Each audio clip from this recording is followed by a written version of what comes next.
sex scandal, conspiracy, secret cover-up.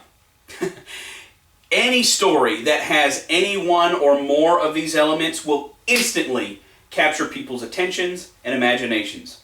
And more than that, if you throw a political figure into the mix, then you are off to the races, because you will be seeing countless hours of media coverage on the subject.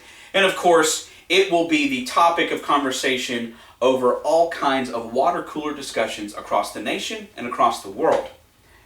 And many stories that have all of these elements in them are absolutely true. The Watergate scandal, for instance, or the Monica Lewinsky sex scandal. The evidence bears these out. They have entered into the historical records as actually having happened, confirmed by evidence and testimony. But are all stories that are that intriguing, that have those elements, that capture our attention, are all stories like that accurate? Well, perhaps not. And specifically, perhaps not in the life of one such political figure. A man who was known as America's top lawman, the former and longest-serving director of the FBI. Of course, we're talking about J. Edgar Hoover. And it's quite possible that you have heard several of these rumors that have grown in modern years about his private life, about sex scandals surrounding him. Perhaps you've heard of this one. Hey, did you know that J. Edgar Hoover was a cross-dresser? Yeah, he would dress up in women's clothing and wear makeup and flounce his fake femininity, and then, of course, go back and act like nothing happened and direct the FBI on a day-to-day basis, keeping his secret life hidden. Yeah, that's one of the rumors out there. Perhaps you've heard that J. Edgar Hoover was a secret pedophile, or that he loved to attend underground sex parties where there'd be all night long orgies that he would be involved in, and then of course go back to his Washington D.C. office and run the nation's top law enforcement agency. Or perhaps you've heard that he was a closet homosexual and kept it hidden for his entire life and made sure that rumors of that were quelched and never allowed to see the light of day. Those rumors are out there. In fact, some of them, if not all of them, have reached urban legend status. But are they true? Are they based on fact? Are they accurate? Well, even though these rumors are numerous, and even though they're entertaining, some of them just cannot be substantiated. They're hard to substantiate if you take an objective look at the evidence. And we're going to attempt to do just that. First of all, we have to ask the question, where do these rumors come from? What gives birth to them? Where do they originate from? Well, for many of these, you can trace them back to the publication of one book. If you were old enough to remember at the time, a lot of hay was made out of the publication of a book entitled Official and Confidential, The Secret Life of J. Edgar Hoover. Now, not only was this book renowned because of its author, the author was Anthony Summers, a very well-respected biographer who had done works on other subjects like Frank Sinatra, Marilyn Monroe, and Richard Nixon. But also, because of the topic and because of the subjects that were discussed in the book, it very quickly went to the New York Times bestseller list and stayed there for weeks.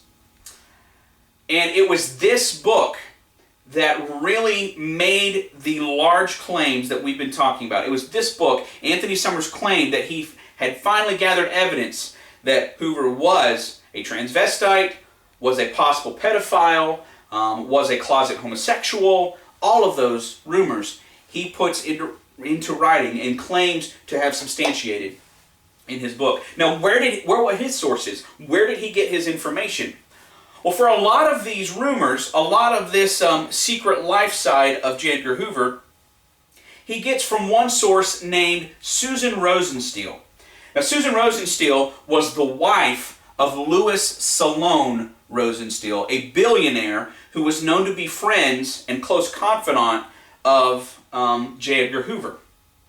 The two men were often seen in public together, attending public events.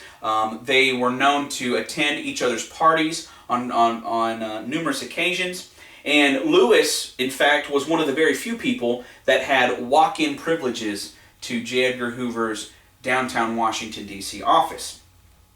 So it goes without saying that it's acceptable, it's understood that Susan Rosenstiel, the wife, would know a little bit about the private life of J. Edgar Hoover. All the time that he spent over at their house, all the times that she would have spent engaging him and talking to him on a one-on-one basis, she would be a credible source for the, things that happened in the private life of Hoover. Well, she begins telling her stories in interviews with Anthony Summers, and she begins telling some pretty salacious stories. Like one such story, she says, happened in the spring of 1958. Her husband took her to a party at the Plaza Hotel in downtown New York City.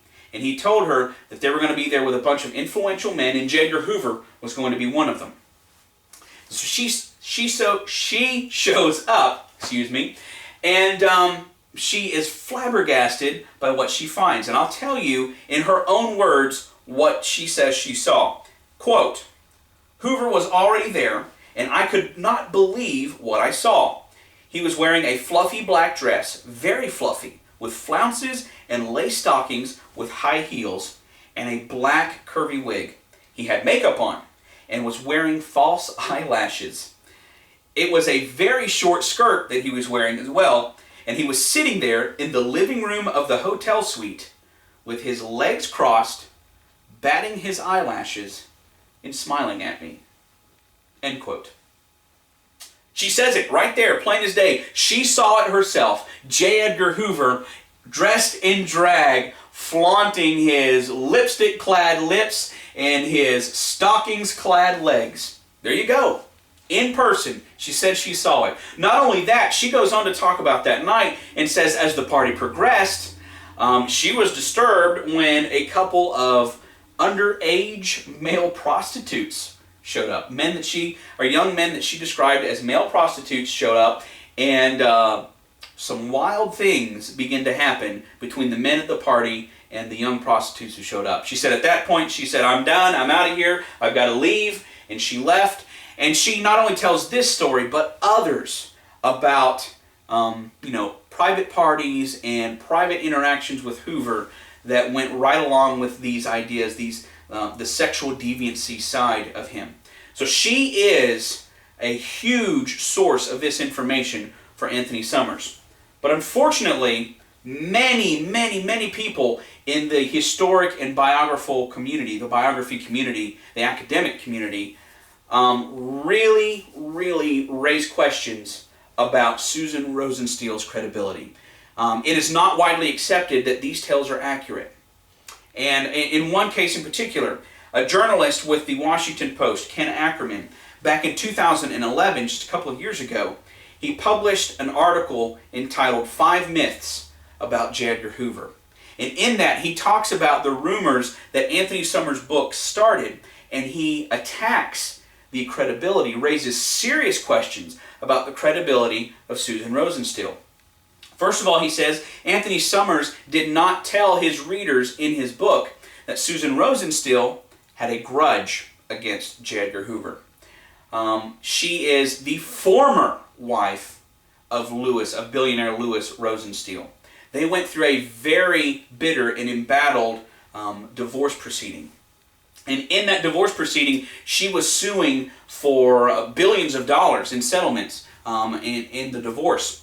And eventually she was not awarded that. The court ruled against her in that case. And she blames her not being awarded that money in large part to J. Edgar Hoover. She says that he had FBI agents dig up dirt on her over the course of several months. And they gave that information to Louis Rosenstiel and his attorneys in order to sway opinion of the court against her. So she blames Hoover for that. Now, whether that's accurate or not, in her own words, she is professing that she has a grudge, she has a bias against Hoover and possible motive for wanting to smear his name and his reputation. Also, there's another big problem that Ackerman raises in that article, that 2011 Washington Post article. He says that Susan Rosenstiel is a confirmed liar. In 1971, on a completely unrelated charge, in a completely unrelated court case, she actually pled guilty to perjury in New York State Court in 1971. So, not only is she confirmed to have a grudge or a bias against Hoover and her husband, she also is confirmed to lie, especially lie under oath when it serves her purposes, and she is pretty much Anthony Summers' only source for the rumors that he published in his 1993 biography. So the rumors of being a transvestite, a pedophile, and an attender of secret sex parties, they are very, very questionable at best, but for the most part, the historic community, the academic community disregards them altogether. Well, if you're keeping score though, you'll ask yourself, but what about the rumors of Hoover being a closet homosexual? Well, we haven't talked about that yet. We've saved that for last because that rumor is much more substantial. First of all, Anthony Summers, in his book in 1993, did raise that question, but he was by no means the first person to do so. In fact, rumors of Hoover being a homosexual originate back in his younger days, in his younger years. He of course, grew up in the 1920s and 30s, and was a young man in the 1920s and 30s, and was a lifelong bachelor. Was never known to have a serious romantic relationship with any woman that we know of. In fact, he did go on what you could call dates with some prominent women of the time, but they were sporadic at best, and no serious relationship was known to grow out of any of those quote-unquote dates. So that in of itself was enough to raise suspicion, especially back in the 30s and 40s. That was enough to say, wait a minute, why isn't this guy married? That raised suspicion itself. Also, Hoover didn't help matters by constantly professing that he was a mama's boy. In his own words, he said that. In fact, even in his 60s and 70s, well after her death, he referred to her as sweet mama. That's how he referred to his mother. And even more peculiar than that is the fact that for most of his adult life, Hoover lived with his mother. A lifelong bachelor who lived and took care of his mother. In fact, he lived with her until he was 43 years old. Yeah.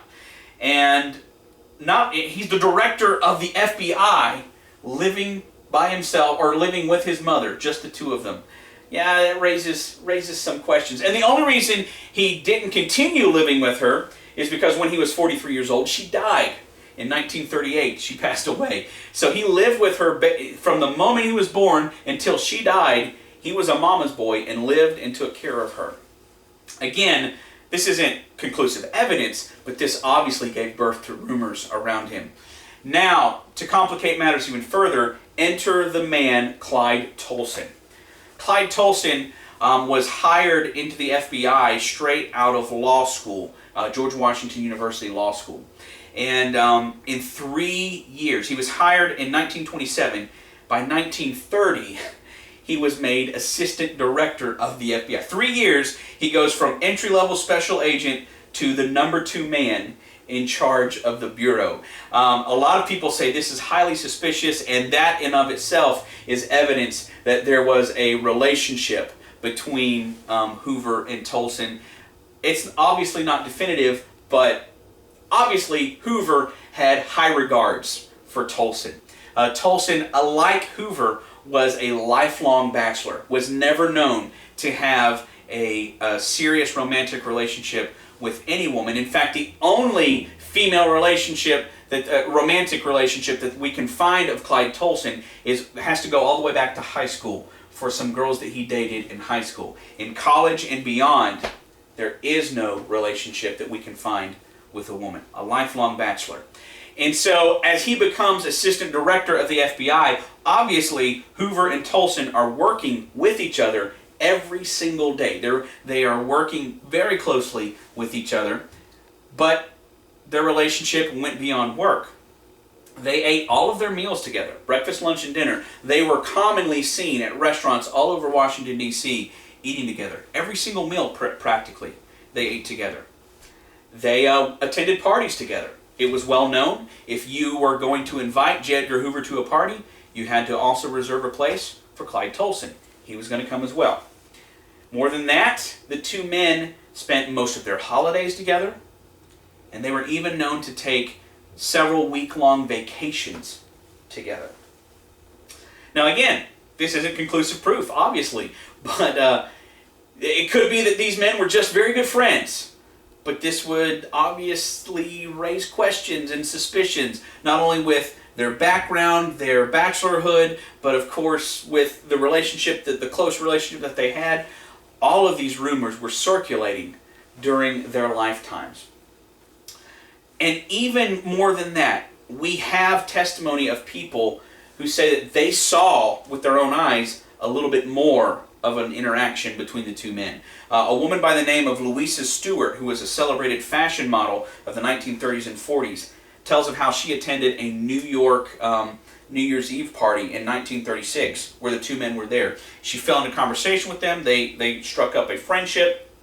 And over the course of the evening, she spent several hours with them where she says she saw Clyde Tolson and J. Edgar Hoover holding hands and even embracing and hugging each other for long periods of time. Again, not conclusive evidence, but the circumstantial evidence just keeps mounting up. Close friend of J. Edgar Hoover, Ethel Merman, years after he died, she confirmed her very, very hard-held suspicions that Hoover and Tolson were in a romantic relationship with each other for decades. Again, not conclusive, but just more substantial evidence. And it just keeps mounting more and more and more and more. That there was a definite close relationship between the two men, and some say a romantic or sexual relationship between the two men. Now, in 2011, probably some of the best research into the life of J. Edgar Hoover happened. 2011, the film J. Edgar, which starred Leonardo DiCaprio in the lead role as J. Edgar Hoover, and was directed by Clint Eastwood, that movie was released. J. Edgar was released in 2011. And Clint Eastwood and the screenwriters have claimed that for researching the roles and for writing the movie, they looked through tens of thousands of public and private documents, memoirs, FBI files, things of that nature. They even did hundreds of interviews with people who were personally involved with J. Edgar Hoover and Clyde Tolson's life. And in fact, when the movie came out, it came out to rave reviews. In particular, the New York Times said in its review of the film, quote, "This is the most historically researched film since Titanic," end quote. It's a pretty big claim. And Clint Eastwood has said numerous times that it is the most researched film that he has been a part of. Now, when he was promoting the movie, before it was coming out in 2011, he did, of course, the normal media tour. And when he appeared on the Today Show, he was asked straight out, after all the research, after everything that you've looked at, did a relationship exist between J. Edgar Hoover and Clyde Tolson? And he gave this Clint Eastwood gave this very short but very profound quote. And he said this: "After looking at everything, I'm an agnostic. I simply don't know." And I think if we look at it ourselves and we're honest about the evidence, our thoughts would have to mirror those of Clint Eastwood. We simply don't know. The evidence just isn't there. The concrete evidence of love letters or pictures of the two men embracing or being affectionate at all just do not exist. But if there is any evidence that is most compelling to me in all of the reading and research that I have done, that evidence would not be found in J. Edgar Hoover's life. It would be found in his death. He died on May 2nd, 1972, and was buried in the Congressional Cemetery in Washington, D.C. We all know the classic scenes of the flag-draped coffin. We know the emotions that come with that. We've seen it countless times in television and movie adaptations. That time-honored tradition of taps being played over the hero's coffin, the 21-gun salute, the folding of the flag, and the presentation of that flag to the tear-streaked face of the widow on behalf of the grateful nation. Well, a very similar scene played itself out at Hoover's funeral in 1972. Befitting his service to the nation, the red, white, and blue was draped over his casket. Taps began to play. The honor guard began to fold the flag, following that same scene that we've seen countless times. The 21-gun salute was fired, and the folded flag was presented, not to a tear-streaked widow. He wasn't ever married. Not to his mother. She was long dead. Not even to a distant relative like cousins, nieces, or nephews. No. On behalf of a grateful nation, the flag was presented to Clyde Tolson, to the tear-streaked face of Clyde Tolson. More than that, in his will, J. Edgar Hoover left everything to Clyde Tolson. And when he died, even in death, the two men are together. Because when Clyde Tolson himself died several years later, he too was buried in the Congressional Cemetery. Literally, to this day, it's just a few feet of earth that separate the two men. Again, this is circumstantial evidence at its best. But when you look at all of it, questions are legitimate, and the questions are raised. But in the end, we simply don't know. But here's what we do know. We know that J. Edgar Hoover, when he became the director of the then called Bureau of Investigation, it was a law enforcement branch in name only. It was just a handful of agents in the back office of the Justice Department who had no arrest capabilities, weren't allowed to carry weapons, only did minor investigations, and did nothing substantial. Over 48 years, nearly 5 decades of being the director of that organization, J. Edgar Hoover molded it into the science-embracing, the professional embracing, the standard-setting law enforcement agency that the FBI is today. You could almost say single-handedly, J. Edgar Hoover molded and shaped the FBI into the most respected and the most recognized law enforcement branch in the world. We know that. And he did all of that, whether he did it in a dress or not. Thank you.